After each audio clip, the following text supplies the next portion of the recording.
अस्सलाम वालेकुम बच्चों, उम्मीद है आप सब लोग ठीक से होंगे। लास्ट टाइम हमने बोहर एटॉमिक मॉडल डिस्कस किया था और इसके हमने 3 पॉइंट डिस्कस किए थे। फर्स्ट पॉइंट हमने ये डिस्कस किया था कि किस तरह जो है वो सब एटॉमिक पार्टिकल यानी कि इलेक्ट्रॉन, प्रोटॉन, न्यूट्रॉन जो हैं वो किसी भी एटम के अंदर एग्जिस्ट करते हैं। फिर हमने ये डिस्कस किया था कि इलेक्ट्रॉन जो हैं वो कहाँ पे होते हैं, कैसे जो हैं वो प्रोटॉन के गिर्द जो है वो रोटेट करते हैं, उनका मैकेनिज़्म क्या होता है। नेक्स्ट हमने ये डिस्कस करना है कि एक कॉन्सेप्ट हमने पीछे पढ़ा था शेल का। शेल का मतलब ये है कि मैंने लास्ट टाइम भी डायग्राम बना के आपको समझाया था कि ये आपके पास एक सेंटर में न्यूक्लियस है जिसमें प्रोटॉन और न्यूट्रॉन होते हैं। पी से प्रोटॉन, एन से न्यूट्रॉन, और इसके सराउंडिंग पे इस तरह जो है वो शेल होते हैं 3D फॉर्म में।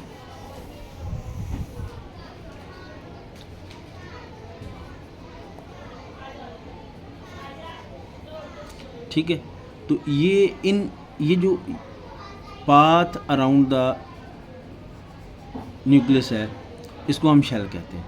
जो हमने नेक्स्ट कॉन्सेप्ट पढ़ना है वो ये पढ़ना है कि इन शेल्स के अंदर भी कुछ ऐसे पॉइंट्स बने होते हैं या ऐसे रास्ते बने होते हैं जिनको हम सब शेल कहते हैं।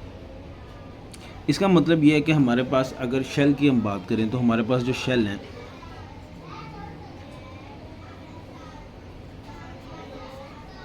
वो हैं के, एल, एम और एन। तो हमारे पास सब शेल किस तरह के होंगे, उनके भी हम इसी तरह नाम रखेंगे। ठीक है, एस, पी, डी, एफ। और कौन से शेल के अंदर कितने सब शेल होंगे उसके लिए हमारे पास फार्मूला है।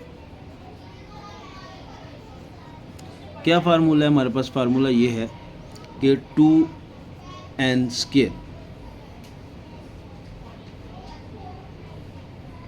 यहाँ से हमें पता चलेगा कि किसी भी शेल के अंदर इलेक्ट्रॉन कितने और सब शेल कितने।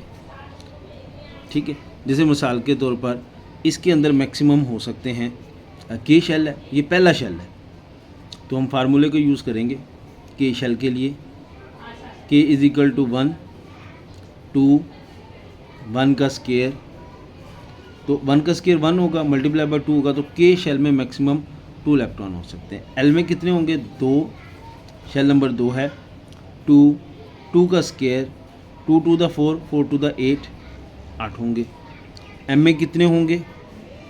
2, 3, 2, 3 का स्क्वायर 3 3 द 9, 18 होंगे। इसी तरह एन है 4, 2, 4 का स्क्वायर 4 4 द 16, 16 टू द 32।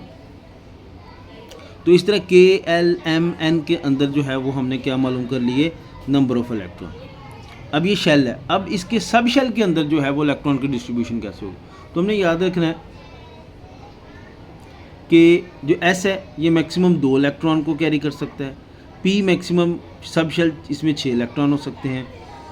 इसमें जो है वो 10 इलेक्ट्रॉन हो सकते हैं और इधर 14 इलेक्ट्रॉन हो सकते हैं।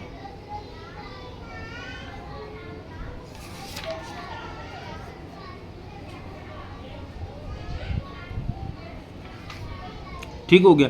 अब हमने इसी के, अब जैसे मिसाल के तौर पर के है, के के अंदर सिर्फ एक सब शेल होगा एस। अब हमारे पास एल है, एल में कितने इलेक्ट्रॉन है? 8 है, इसमें 2 सब शेल आ जाएंगे एस और पी। ठीक है, एम में 18 इलेक्ट्रॉन है, इसमें 3 शेल आ जाएंगे एस, पी, डी। और एन में 32 इलेक्ट्रॉन है, तो इसमें एस, पी, डी, एफ 4 सब शेल होंगे। अब आपका सवाल सिंपल है कि सर हम सबके अंदर ऐसे लिखेंगे? नहीं, जिसके पास जितने इलेक्ट्रॉन होंगे हम उसके मुताबिक उसकी डिस्ट्रीब्यूशन करते हैं।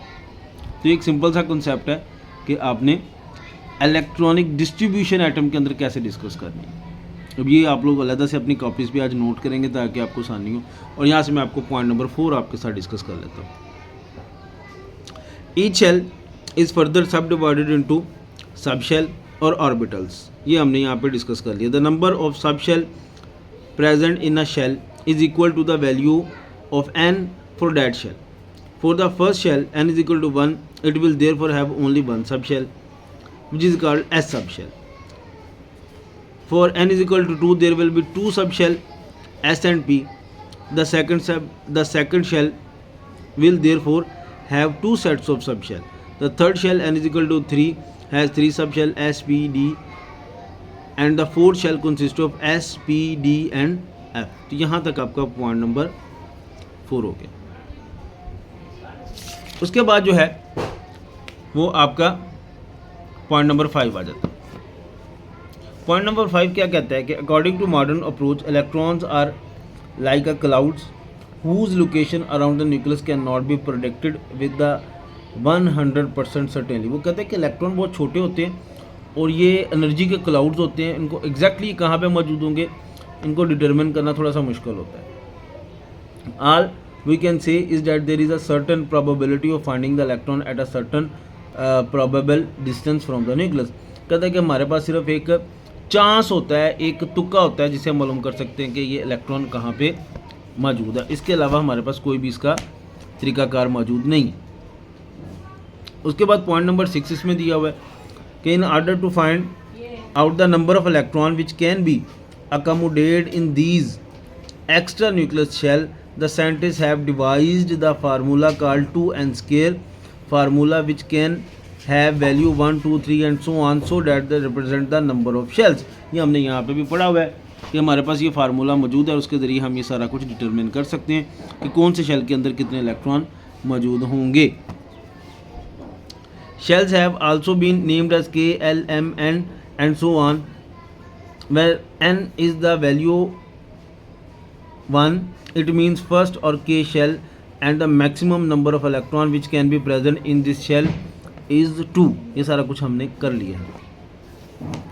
पॉइंट नंबर 7 आपको करने की कोई ज़रूरत नहीं है, ये रिपीट हो रहा है, इस पैराग्राफ को ही रहने दें, आप इसको पॉइंट नंबर 7 बना लें।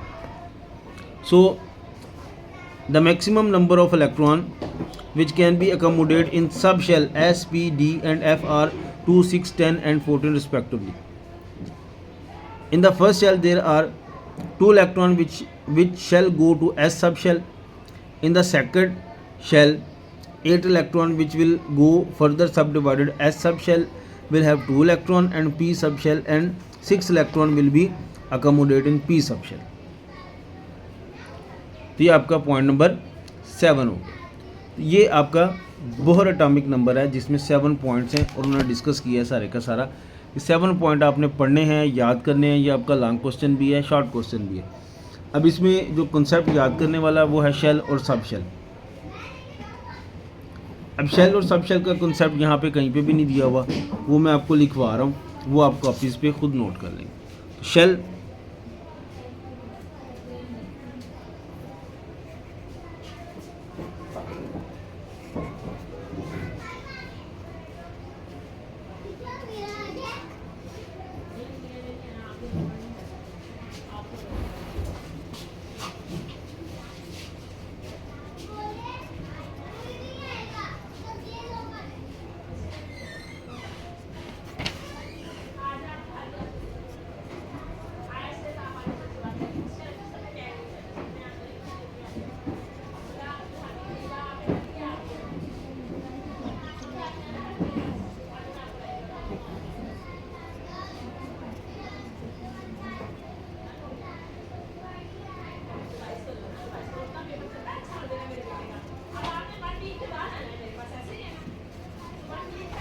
around the nucleus।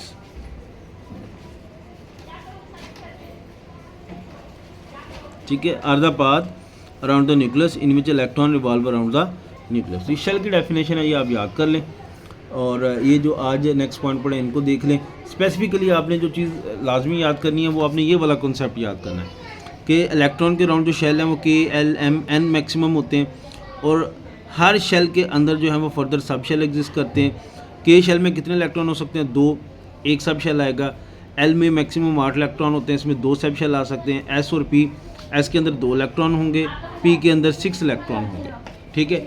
इसी तरह जो है आपके एम सब शेल है, उसमें 18 इलेक्ट्रॉन है, तो एस पी डी यानी कि इसमें 2 मैक्सिमम आ जाएंगे, इसमें 6 मैक्सिमम आ जाएंगे और इसमें 10 18 बन जाएंगे। इसी तरह एन है, इसमें 2 6 10 और 14, ये टोटल कितने बन जाएंगे आपके 32 बन जाएंगे। ये बेटा कॉन्सेप्ट है शेल और सब शेल का, इसको अच्छे से देखें, होमवर्क की कॉपीज़ पे लाजमी नोट करके लेके।